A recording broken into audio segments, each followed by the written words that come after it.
دقت چاہوں گا آپ سے. حسد حاسد کو جلا رہی ہوتی ہے یہ بیماری، اور اسے پتہ بھی نہیں چلتا کہ میں آگ میں جل رہا ہوں. اور جب بہت کچھ اس کا بگڑ جائے گا تب شاید اسے اندازہ ہو، اور اس وقت پھر فائدہ نہیں ہوگا اس اندازے کا. میں اپنے ان بچوں اور جوانوں سے کہوں گا، خبردار کسی کو ترقی کرتے ہوئے دیکھ کر چھوٹا دل نہ کیا کرو، اپنا دل چھوٹا نہ کیا کرو، بلکہ اگر کوئی ترقی کر رہا ہو تو اللہ کا شکر ادا کرو کہ کوئی تو خوشحال ہوا. میں نہ صحیح مگر کوئی تو خوشحال ہوا. یہ کیا بات ہوئی کہ کسی کو ترقی کرتے ہوئے دیکھ کر دل چھوٹا کرنا اور کٹی کٹی اور جلی جلی باتیں کرنا. ایک صاحب ہمارے ساتھ، میرے ایک بزرگ تھے، انہوں نے بڑا اچھا جملہ کہا، میں وہ ہدیہ کر رہا ہوں. وہ فرمانے لگے کہ لوگوں کو دو چیزیں زیادہ نظر آتی ہیں، لوگوں کو دو چیزیں زیادہ نظر آتی ہیں، ایک اپنی عقل، ایک دوسرے کا پیسہ. ان سے زیادہ سمجھدار کوئی نہیں ہے، اور ان کے پاس پیسہ بہت ہے. بھئی آپ کا کیا مطلب کہ ان کے پاس پیسہ بہت ہے؟ ہمارے ساتھ بڑا مسئلہ ہے. ایک صاحب مجھ سے کہنے لگے، مولانا آپ فلاں کے یہاں گئے تھے؟ میں نے کہا جی گیا تھا. وہ تو رشوت لیتے ہیں. تو میں نے کہا تنخواہ بھی لیتے ہیں یا نہیں؟ کہہ لیں ہاں تنخواہ بھی لیتے ہیں. میں نے کہا میں نے تنخواہ کے پیسوں سے کھانا کھایا ہے. بھئی آپ کا کیا مطلب ہے کہ وہ رشوت لیتے ہیں؟ صلوات پڑھ لیں ذرا محمد و آل محمد. اللہ انہیں ہدایت دے، اللہ انہیں نیکی سے نوازے، اللہ ان کو ان برائیوں سے بچائے، مگر کوئی مثبت پہلو بھی تو ہوگا کسی میں. میں ان بچوں سے ایک اور نصیحت کروں گا، کسی سے نفرت نہیں کرو، کسی سنی سے نفرت نہیں کرو، کسی ہندو سے نفرت نہیں کرو، کسی عیسائی سے نفرت نہیں کرو. نفرت کرنے والا علی کے دروازے کا بندہ نہیں ہے. پیار بانٹنے والا، محبتیں بانٹو، اچھائیاں دیکھو، مثبت چیزیں دیکھو. بھائی بریلوی بھائیوں میں اچھائیاں بھی تو ہیں، دیوبندی بھائیوں میں اچھائیاں بھی تو ہیں. میں ان سے کہتا ہوں شیعوں میں کوئی اچھائی بھی تو ہوگی.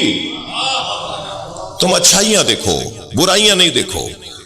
ایک نبی نے اپنے حواریوں سے، یعنی اپنے امتیوں کے، کوئی امت میں سے کچھ لوگوں سے ایک کتے کی طرف اشارہ کر کے کہا اس میں کوئی اچھی چیز نظر آ رہی ہے؟ اس کے اندر کیڑے اٹھ رہے تھے، وہ جو ہے وہ زخمی تھا، اس کی بہت بری حالت تھی. تو سب نے کہا نہیں جی کوئی چیز اچھی نظر نہیں آ رہی ہے. حضرت فرمایا تمہیں اس کے چمکتے ہوئے دانت نظر نہیں آ رہے؟ کوئی اچھی چیز تو ڈھونڈ لو کسی کے اندر. میں اس آیت کی تفسیر میں بات کر رہا ہوں، موضوع سے ہٹ کر نہیں بول رہا. حسد کرنے والے عزیزان گرامی اپنا نقصان کر رہے ہوتے ہیں، محسود کو وہ اس کا کچھ نہیں بگاڑ پائیں گے. مجھے بتائیے جنہوں نے اہل بیت کے ساتھ ظلم کیا، کیا ہوا اہل بیت کے ساتھ؟ اللہ نے اور عزت بڑھا دی، اللہ نے اور ان کا احترام بڑھا دیا. وہ جیسے جیسے ظلم کا شکار ہوتے چلے گئے، ایسے ایسے معاشرے پر حاکم بنتے چلے گئے. بتائیے جتنا پیسہ علی کا ذکر روکنے کے لیے خرچ ہوا تاریخ میں، اتنا کسی اور پر خرچ ہوتا تو وہ میوزیم میں بھی نہ ملتا. لیکن جتنا آج علی کا احترام ہے معاشرے میں، کسی کا ہے ہی نہیں احترام. اور اگر کوئی برابری کرنے کی بات بھی کر رہا ہوتا ہے تو اسی مسلک کا عالم اسے ٹوکتا ہے. ان کا احترام اپنی جگہ، مگر علی علی ہے. یعنی خود اسی کو اسی کے مسلک کا عالم کہتا ہے علی کے برابر بات نہیں کرو. ان کا مقام بہت بلند ہے، مگر علی کا مقام علی کا مقام ہے. توجہ چاہوں گا، نبی نے ایک سفر میں کسی سے کھجوریں اس نے کھلائی نبی کو. سرکار نے کھجوریں کھا کے فرمایا جب مدینے آؤ گے تو میں بھی تمہیں کھجوریں دوں گا. سرکار کی رحلت ہو گئی، وہ آ گیا. حضرت ابوبکر کا دور ہے. اس نے کہا نبی نے فرمایا تھا مدینے آؤ گے تو کھجوریں دوں گا. حضرت ابوبکر نے بے ساختہ کہا علی کو بلاؤ. مولا علی تشریف فرما ہوئے. حضرت ابوبکر نے فرمایا علی یہ کھجوریں مانگ رہا ہے، نبی نے اس سے وعدہ کیا تھا کہ مدینے آؤ گے تو کھجوریں کھلاؤں گا.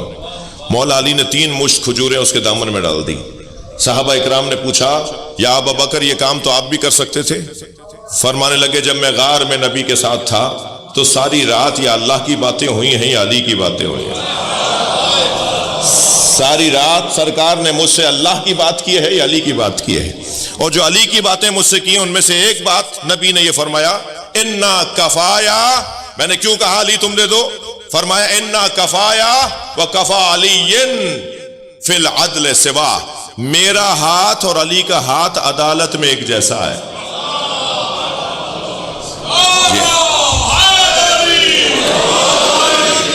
عزیزو، حسد، خبردار بچوں سے عرض کر رہا ہوں، حسد کسی سے نہیں کرو.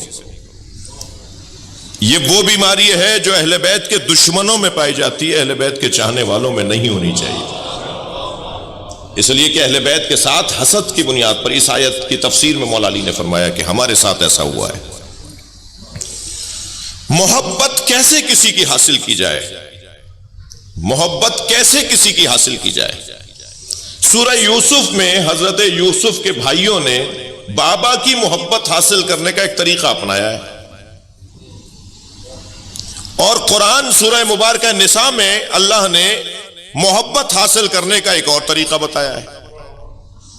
ہمارے معاشرے میں جو زیادہ تر چیز رائج ہے وہ حضرت یوسف کے بھائیوں والی رائج ہے، جبکہ ہونا چاہیے جو اللہ نے نسخہ بتایا ہے. ہیں دونوں قرآن کی آیتیں.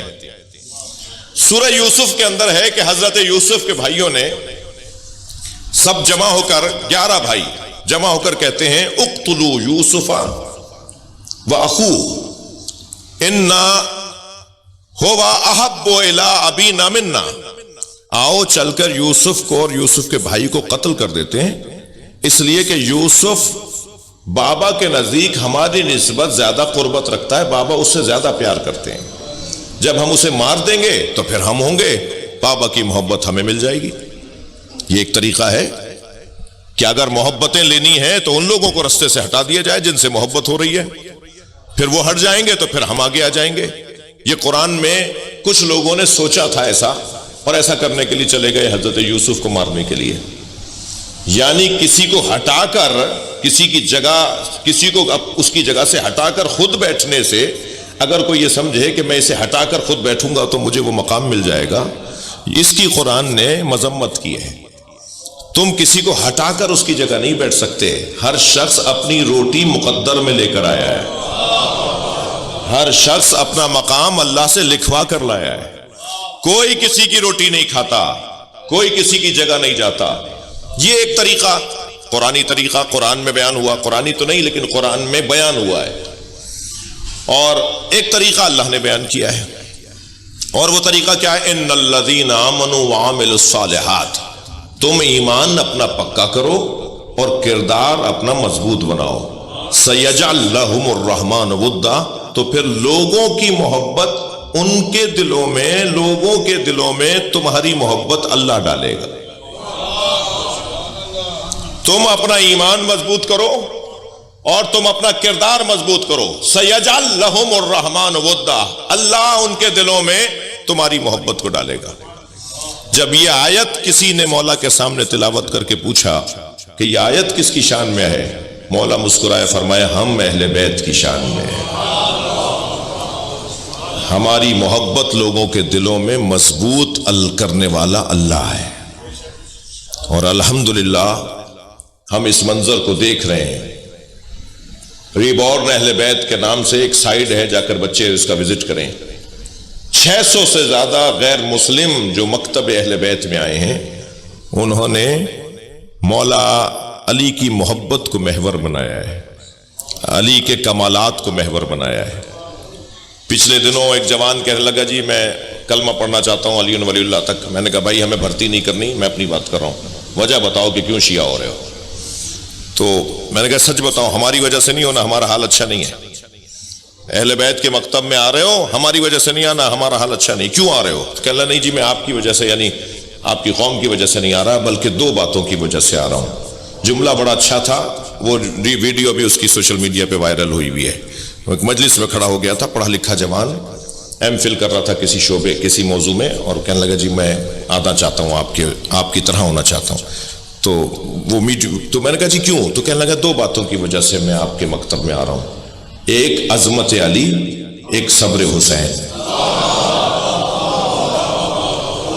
کیا کمال کا جملہ ہے.